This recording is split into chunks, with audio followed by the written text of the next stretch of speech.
You keep hearing the word API. Your AI assistant writes them constantly. But do you actually know what one is? In the last video, we learned that the client-server model is built around a simple transaction. A client sends a request, a server sends back a response. Today's question is, what does the client actually say, and how does the server know what to say back? The answer is the API.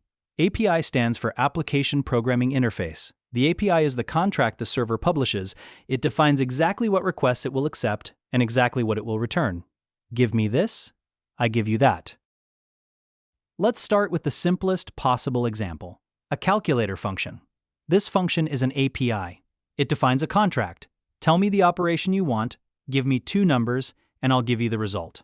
You don't need to know the input and the output. If I call calculate with add 2 and 3, I expect 5.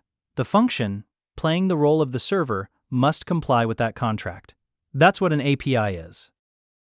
Now, web servers expose APIs too, but they're more complex than a single function.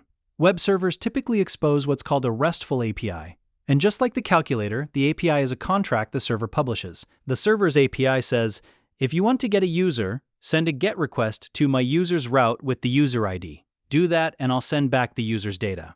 That's the contract. Same idea as the calculator. The API declares the rules, what to send and what you'll get back. The URL is the address of the resource. The method, GET, tells the server what action you want, and the response comes back as structured data, usually JSON. So why does this matter to you as a developer using AI tools?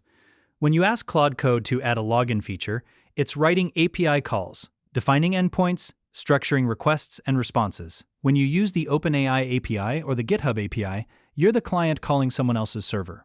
If you don't understand what an API is, the code your AI writes is a black box. Once you do, you can read it, review it, and direct it with precision. In this video, we learned what an API is, a contract between a client and a server that defines the input and the output.